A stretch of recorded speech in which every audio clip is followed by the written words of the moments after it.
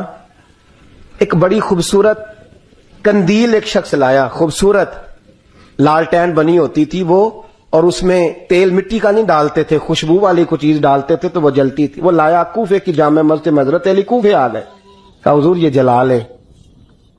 جب وہ لایا نا قندیل تو حضرت علی نے زندگی، امام حسن کہتے ہیں میں نے عجیب زندگی بھر سوال نہیں کیا. اس سے کہنے لگے میں نے کبھی کسی سے کچھ مانگا نہیں، اس طرح کی ایک اور مل جائے گی. تو اس شخص ایسے جیسے وہ عرش پہ نہیں بیٹھ گیا کہ علی نے مجھے کہہ دیا ہے. کہنے لگا حضور مل جائے گی. فرمانے لگے لے جاؤ. کہتے ہیں وہ لے کے آیا. تو جب وہ لایا تو پہلے والی قندیل کو اتنا نہیں، اس قندیل کو سینے سے لگایا، اپنا امامے کا پلو لے کے حضرت علی نے پوچھا. پھر آنکھوں میں آنسو آئے. امام حسن کہنے لگے ابا جی میں سمجھ نہیں پا رہا، یہ آپ نے تو زندگی بھر بھوک کاٹی ہے، سوال نہیں کیا، تو یہ کیا ہے؟ کہنے لگے مجھے بڑی پسند آئی تھی، دل کرتا ہے ایک لے لوں اور میں حضور کی مسجد میں بھی بھیج دوں، میں مدینے میں بھی بھیج دوں. میرا دل کرتا ہے یہ مسجد نبی میں لگ جائے گی تو اس کی شان بڑھ جائے گی. تو فرماتے امام حسن کہ میں رو پڑا. میں نے کہا حضور مجھے سمجھ آ گئی ہے، رہتے آپ کوفے میں ہے پر دل آپ کا مدینے میں ہی بستا ہے، وجود یہاں ہے پر روح آپ کی. رب جانے سونے محبوبہ تیرے شہر دیاں کی لذتاں نے، ایک رون جنہاں نے ویکھیا نہیں تے ایک رون دوبارہ جامل نہیں. میرے اعلیٰ حضرت فاضل بریلوی رحمت اللہ علیہ فرماتے ہیں حرم کی مدینے کے خطے خدا تجھ کو رکھے، مدینے کے خطے خدا تجھ کو رکھے، غریبوں فقیروں کے ٹھہرانے والے. یہاں غریب فقیر درویش مدینہ حسن ہے. توجہ ہے آپ حضرات کی؟ میں 2010 میں گیا تھا. اماں جی جب میں جانے لگا تب بھی میں روتا ہی گیا. واپس آیا تو میں اپنی والدہ سے میں نے کہا کہ اماں یہ کہیں خامی ایمان ہی نہ ہو. میں مدینے سے پلٹ آیا، میں بڑا تڑپا. میں نے کہا اماں جی وہ جانے کی جگہ تو ہے پر دوبارہ آنے کی جگہ نہیں، وہاں سے دوبارہ آنا نہیں چاہیے. وہاں سے سب سے مشکل مرحلہ مدینے سے لوٹنا ہے، آنا نہیں چاہیے. تو میری اماں مجھے کہنے لگی اللہ تجھے بار بار بلائے گا، دعا کرنی چاہیے، رونا نہیں چاہیے. بزرگوں کا درویشوں والا جو انداز تھا. اور پھر میں دوسری دفعہ عمرے پہ گیا تو ایک شعر تھا مظفر وارسی کا، تو میں وہ پڑھ رہا تھا. میں نے کہا کہ دوبارہ آنے کی آرزو ہے، کہ خود کو پانے کی آرزو ہے، جو حج پہ احرام باندھتے ہیں اب وہ باندھ کے آنے کی آرزو ہے. تو میں نے تو ایک حج مانگا تھا، اللہ نے 2 عطا فرما دی. یہ مصطفیٰ کے مدینے کی شان ہے، یہ رسول اللہ کے شہر کی شان ہے. تو میرے دوستو اللہ بڑا بے نیاز ہے. وہ میرے جیسے لوگ، میرے جیسے، سچی بات ہے، میرے جیسے لوگ اس کا، میں کبھی بھی مدینہ منورہ میں حاضر ہو کے لوگ اور باتیں سوچتے رہتے ہیں اور میں مسجد میں بیٹھا ہوتا ہوں. تو میں جب پہلی دفعہ گیا تھا تو ایک بی بی بیٹھی تھی، سادی سی عورت، رات کو تو اپنا زبان یار من ترکی و من ترکی بگویم پنجابی میں وہ بات کر رہی تھی. تو وہ جملے اس کے مجھے یاد رہتے ہیں جب میں مدینے جاتا ہوں. سادی بی بی جنت البقیع کے باہر بیٹھی تو بوڑھی اماں سادے سے کپڑے، تو شعر پڑھ رہی تھی. وہ کیا شعر تھا اس کا، کوئی وہ اس پہ شاعرانہ ردیف کافی یہ پورے نہیں اترتے. لوگ کہیں گے یہ مصرع شاید لحاظ سے ٹھیک نہیں ہے سند کے لحاظ سے، لیکن اس کا انداز تھا نا تو تھا بڑا با کمال. اور وہاں بیٹھی پتہ کیا کہہ رہی ہے، ویکھو نہیں ویکھو کڈے کرم کمائے سوں. لوگ کہیں گے ردیف کافی کے لحاظ سے شاید ٹھیک نہیں، لیکن اس کی فکر کتنی ٹھیک ہے، سوچ کتنی ٹھیک ہے. ایتی ویکھو نہیں ویکھو کڈے کرم کمائے سوں، میرے جے گندے مندے در تے بلائے سوں. سید عالم صلی اللہ علیہ وسلم کے وصال ظاہری کے ایام قریب آئے تو حضور نے سرخ پٹی باندھی. تیز بخار ہے نبی کریم کو. 2 صحابہ سہارا دے کے مسجد میں لائے. نبی پاک علیہ السلام کو بظاہر سہارا دے کے لایا گیا. کریم رسول نے لوگوں کو جمع کیا. حضور آج کیا ہونے والا ہے، آج کیا کہا جائے گا، آج کس لیے میٹنگ بلائی ہے. نبی کریم کے کل صحابہ جب مسجد میں جمع ہوئے تو کھچا کھچ مسجد بھری ہے. وصال ظاہری سے چند یوم پہلے کی بات. نبی پاک نے فرمایا آج تمہیں کوئی جہاد کی ترغیب نہیں دینی، آج کوئی نیا پیغام نہیں دینا، آج تمہیں بتانا ہے کہ رب نے اپنے بندے کو اختیار دیا ہے، چاہے تو دنیا میں رہے چاہے تو اس کی بارگاہ میں حاضر ہو جائے. اس عبد نے بارگاہ ربوبیت کی طرف لوٹنے کا ارادہ کر لیا ہے. حضرت صدیق اکبر رونے لگے تو صحابہ نے کہا تمہیں کیا ہوا؟ کہنے لگے سمجھ نہیں رہے، کسی کی بات نہیں کر رہے، نبی پاک تو اپنی بات فرما رہے ہیں، اس نے جانے کا ارادہ کر لیا۔ سنیے میرے بھائی، محبوب پاک نے فرمایا بھائی کسی شخص کو میری طرف سے کوئی تکلیف پہنچی ہو تو بدلہ لے سکتا ہے، بدلہ لے سکتا ہے، کسی کو تکلیف پہنچی ہو۔ صحابہ پھوٹ کے رونے لگے، محبوبہ کرم ہی کرم ہوا ہے، رحمت ہی رحمت آئی، آپ کے بارے میں گمان کرنے والا بھی دائرہ ایمان سے نکل جائے گا۔ حضور آپ کیا فرما رہے ہیں؟ فرمایا نہیں بھائی اٹھو۔ پیچھے سے جناب عکاشہ بن محصن اٹھے، ہاتھ کانپتے ہیں، آگے بڑھے، کہنے لگے یا رسول اللہ، ایک جنگ کے موقع پر آپ نے درہ مارا تھا، ننگی پیٹھ پر صفیں سیدھی کراتے، بات دل میں رہ گئی ہے، میں نے بدلہ لینا ہے۔ نبی کریم نے فرمایا بلال دوڑ کے جاؤ، فاطمہ کے گھر درہ پڑا ہے، درہ لاؤ۔ سیدنا بلال حبشی کہتے میں گیا، دستک دی، سیدہ طیبہ طاہرہ حضرت فاطمہ فرمانے لگی بلال کیسے آئے ہو؟ اماں جی وہ درہ چاہیے تھا۔ سیدہ کو تشویش ہوئی، کہنے لگے بلال نہ تو جنگ پہ جانا ہے، نہ جہاد ہے، نہ کوئی ایسا موقع ہے، حضور کی تو طبیعت مبارک بظاہر بڑی علیل ہے، درہ کیا کریں گے؟ حضرت بلال عرض کرنے لگے اماں جی ایک صحابی بدلہ لینے لگے ہیں، صاحب طبقات نے جملے لکھے ہیں، کہتے ہیں بی بی صاحبہ نے درہ بھی دیا اور امام حسن حسین کو بھی باہر نکالا۔ فرمانے لگی عکاشہ سے کہنا 100 درے مارے، ان دو شہزادوں کے جسم پر نبی پاک کے قریب نہ جائے، میں نے 2 بچے پیدا ہی اپنے محبوب پر قربان کرنے کے لیے کیے، ان کو لے جائے۔ حضرت بلال کہتے میں 2 شہزادے لے کے آیا، اور جب دروازے میں میں لے کے پہنچا تو نبی پاک نے دیکھا تو آنکھوں میں آنسو آ گئے، فرمایا ان کو بٹھا دو، مجھے پتا ہے فاطمہ نے کیا کہہ کے بھیجا ہے۔ حضرت سیدنا بلال فرماتے درہ میں نے جناب عکاشہ کو دیا، حضرت عکاشہ درہ لے کے آگے جو بڑھے تو حضرت ابوبکر صدیق نے ان کے پیروں پہ ہاتھ رکھا، فرمایا عکاشہ میری طرف آ یار، مجھے مار درے، نبی پاک کے قریب نہ جا۔ مصطفیٰ کریم نے فرمایا ابوبکر تو ہٹ جا، اسے آنے دے۔ فرماتے میں چند قدم آگے گیا تو مولا علی شیر خدا نے میرے پیر پہ ہاتھ رکھا، کہنے لگے عکاشہ سوچ تو صحیح تو کیا کر رہا ہے؟ حضور نے فرمایا علی ہٹ جاؤ، میرا اور ان کا معاملہ ہے۔ جناب عکاشہ آگے بڑھ رہے، نبی کریم نے فرمایا میں اپنی امت کو درس دینا چاہتا ہوں، خبردار خبردار زندگی میں تمہارے ہاتھ سے زبان سے کسی کو تکلیف نہ پہنچنے پائے، خبردار۔ یاد رکھنا وہ معاشرے بگڑ جاتے ہیں، وہ معاشرے تباہ کر دیے جاتے ہیں جہاں ظلم ہوتا ہے، جہاں زیادتی ہوتی ہے، جہاں لوگوں کو ستایا جاتا ہے۔ محبوب کریم کے قریب آئے حضرت عکاشہ کا حضور میری پیٹھ ننگی تھی، آپ بھی ذرا کپڑا ہٹائیے۔ نبی کریم نے پیٹھ سے کپڑا ہٹایا، جناب عکاشہ نے درہ جو اٹھایا تو صحابہ کی چیخیں نکلی، حضرت عکاشہ نے درہ دور پھینکا، حضور کے بطن اطہر سے لپٹ گئے، چومنے لگے، کہنے لگے حضور وہ تو صفیں سیدھی کراتے لگ گیا تھا، آپ نے کہاں مارا تھا؟ یا رسول اللہ میں تو بہانہ بنا رہا تھا کہ جاتی دفعہ مجھے وجود چومنے کا موقع نصیب ہو جائے، مجھے یہ موقع نصیب ہو جائے۔ میرے حبیب نے فرمایا جس نے جنتی دیکھنا ہو میرے عکاشہ کی زیارت کر لیں۔ بھائی ظلم کا دروازہ کھلا ہوا ہے اور لوگ بھول جاتے ہیں زیادتی کرتے ہوئے، وہ بہو سے ہی کیوں نہ کرے، وہ اپنے گھر کے بھول جاتے ہیں کہ شاید پوچھنے والا کوئی نہیں، شاید میزان نہیں لگے گا۔ ایران کے بادشاہ نے اپنے بیٹے کو پڑھانے کے لیے ایک استاد صاحب کا بندوبست کیا۔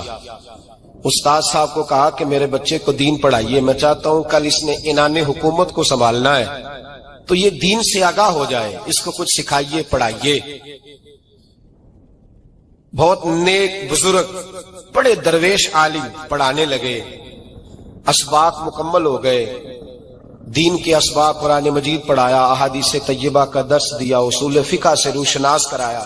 جب بچے نے مکمل تعلیم حاصل کر لی اور آمین ہو گئی، دستار ہو گئی، فارغ ہو گئے تو پھر ایک دن استاد صاحب نے کہا بیٹے کل تم نے ضرور آنا ہے، کچھ بات کرنی ہے۔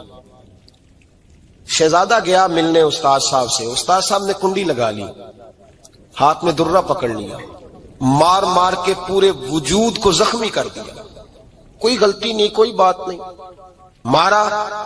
اب بچہ آیا آ کے بادشاہ سلامت سے کہا کہ ابا جی سمجھ نہیں آئی، بڑا مارا ہے استاد۔ تو سیانے تھے نا بادشاہ، یہاں تو قاری صاحب روز کٹہرے میں کھڑے ہوتے ہیں، مولوی صاحب آپ نے میرے بچے کو کیوں مارا ہے؟ آپ 8000 کے مولوی ہیں، میرا کئی کروڑ کا بچہ ہے، سویرے بدل لیں گے، خبردار آپ نے بچے کو ہاتھ لگایا، اپنی حیثیت میں رہے معاذ اللہ۔ جو قومیں استادوں کو کٹہروں میں کھڑا کرتی ہیں وہ ترقی نہیں کر پاتی۔ جو استادوں کو کٹہروں میں روز کھڑا کرتے. کہا ابا جی بڑا مارا ہے. تو والد بڑے سمجھدار تھے, کہنے لگے بیٹا استاد باپ ہوتا ہے, وہ زیادتی نہیں کرتا, کوئی بات ہوگی میں تیرے استاد کو کٹہرے میں نہیں بلاؤں گا.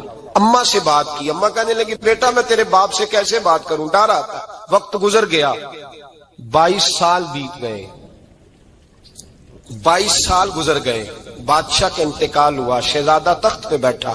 پہلا حکم یہ دیا کہ میرے استاد کو بلاؤ. پہلا حکم.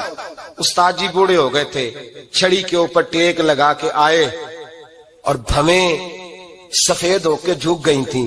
یوں آنکھ کھول کے بڑی مشکل سے دیکھا, کہنے لگے شہزادے حکم ہو. کم میں شہزادہ نہیں, اب میں بادشاہ بن گیا ہوں. استاد جی 22 سال بیت گئے, آپ نے مارا تھا, پر وہ درد چونکہ زیادتی کی تھی, میرا قصور کوئی نہیں تھا, تو نہ میری روح سے درد گیا ہے نہ میرے جسم سے گیا ہے. میں بے اختیار تھا, پوچھ نہیں سکتا تھا, آج با اختیار ہوا ہوں. سب سے پہلے پہلا حکم آپ کو دیا, بلایا ہے, بتائے کیوں مارا تھا, کیوں مجھے مارا تھا, میری زیادتی بتائے. تو استاد, بوڑھے استاد کی آنکھیں آنسوؤں سے بھر گئیں.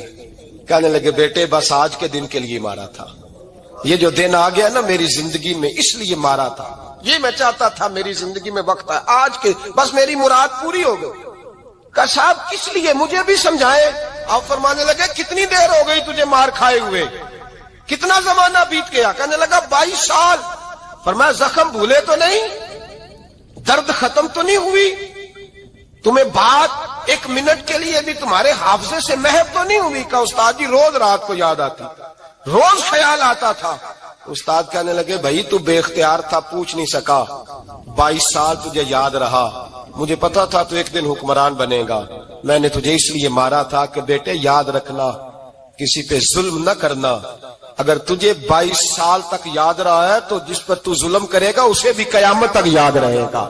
اور یہ یاد رکھنا, تو آج با اختیار ہوا تو تو نے مجھے بلا لیا ہے, قیامت کے دن غریب با اختیار ہو جائیں گے, مظلوم با اختیار ہو جائیں گے. وہ با اختیار ہوں گے للہ الواحد القہار, رب کریم کی بارگاہ کے اندر ان کا اختیار ہوگا, اکیلے اللہ کی حکمرانی ہوگی.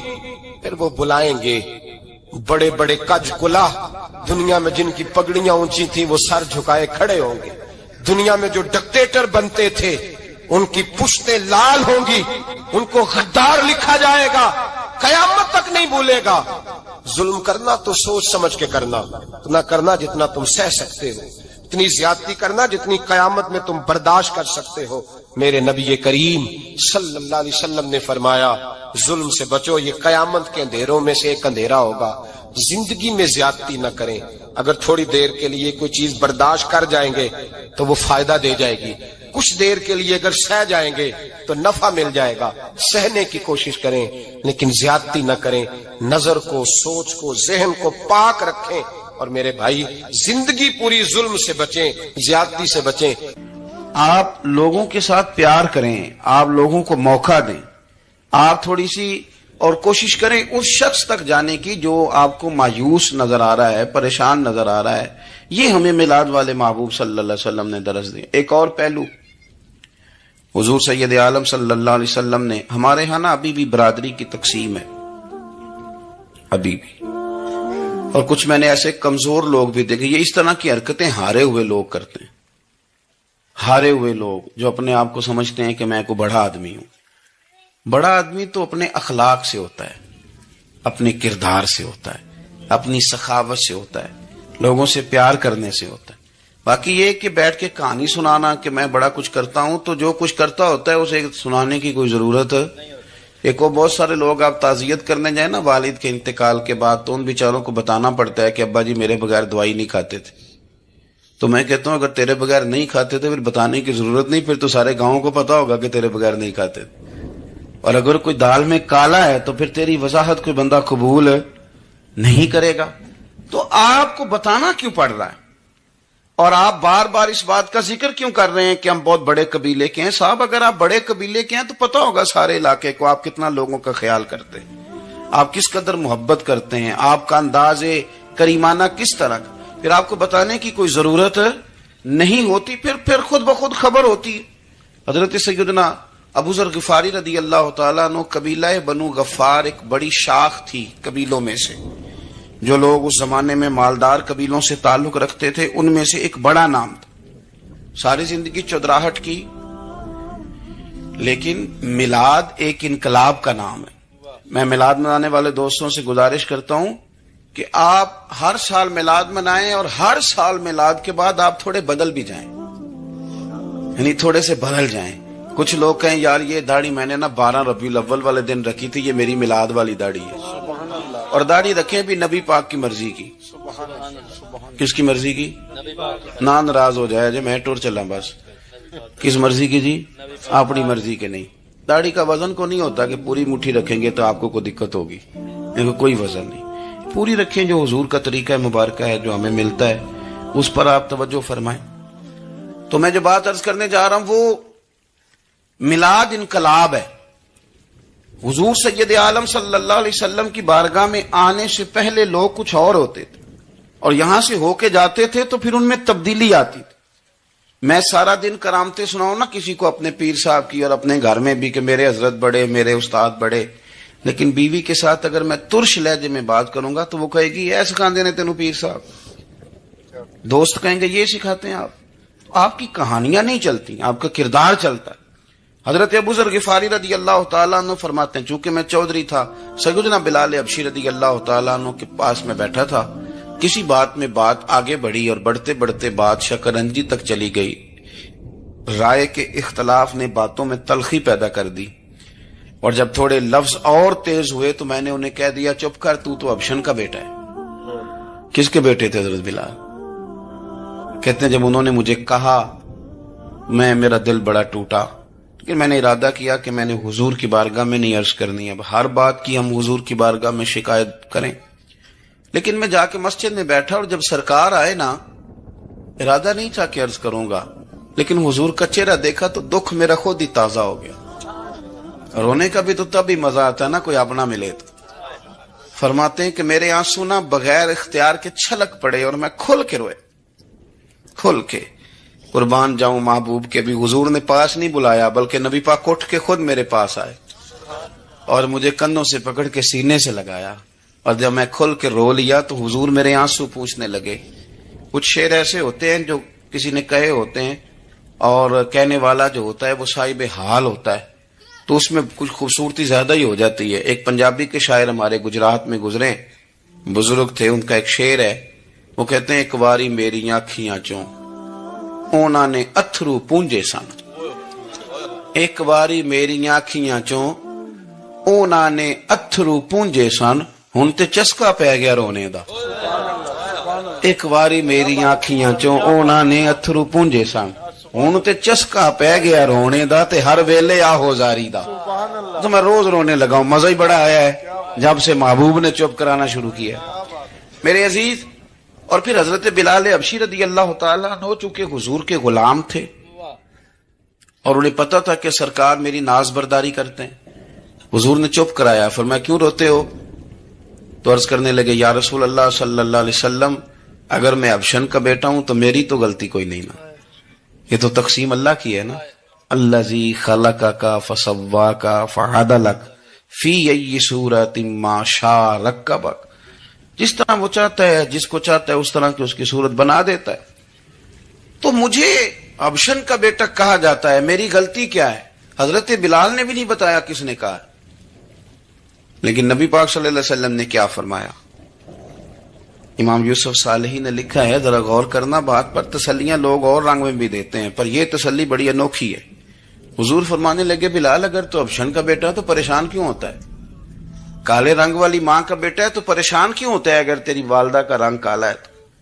عرض کی حضور آپ کیا فرمانا چاہتے ہیں؟ تو سرکار فرمانے لگے میں دو ماؤں کا بیٹا ہوں، ایک جناب آمنہ جنہوں نے مجھے پیدا کیا اور ایک حضرت ام ایمن جنہوں نے میری پرورش کی، مجھے بڑا کیا.